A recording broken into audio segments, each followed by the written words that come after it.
నగరంలో దీపావళి సెలబ్రేషన్స్ షురూ అయ్యాయి. అందులో భాగంగా దీపావళికి సంబంధించిన వస్తువులు కూడా మార్కెట్లోకి అందుబాటులోకి వచ్చాయి.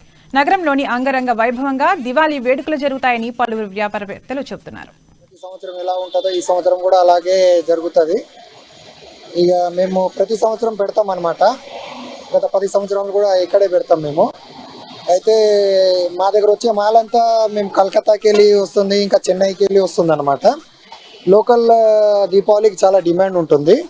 దీపాలు ఏదైతే దీపాలు ఉన్నాయో దానికి డిమాండ్ బాగా ఉంటుంది. ఇక ఇంకా ఇప్పుడైతే స్టార్ట్ అవుతున్నది కస్టమర్ రావడం. ప్రతి సంవత్సరం లాగానే ఈ సంవత్సరం కూడా బాగానే వస్తుందని ఆశిస్తున్నాము. ఇంకా ధన్తెరస్ ఇప్పుడు శనివారం రోజు ధన్తెరస్ ఉంది.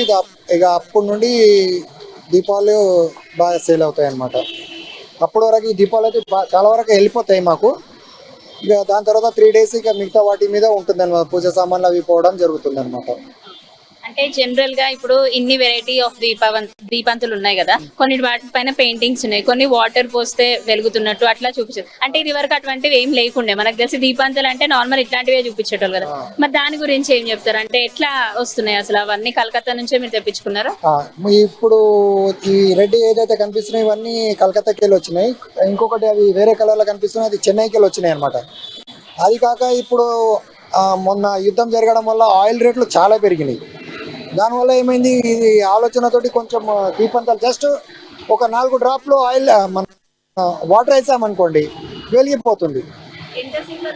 అది మీకు ఎంతైనా పెట్టుకోవచ్చు, దాంట్లో బ్యాటరీ ఉంటుంది. 2-3 days ఆరాంగా ఈజీగా వచ్చేస్తుంది మనకు. ఇప్పుడు మనం ఆయిల్కి అంతా పెట్టేసి ఖర్చు అంతా కింద పడడం అవి ఇవి చేయడం వల్ల చాలా వరకు ఇప్పుడు డిమాండ్ చాలా పెరిగింది దానికి. ఇప్పుడు కొంచెం వాటర్ వేయగానే వెలిగిపోతుంది అనమాట. ఇప్పుడు కొత్తగా వచ్చిన ప్రోడక్ట్ కాబట్టి చాలా మంది ఇంట్రెస్ట్ చూపిస్తున్నారు దాని మీద.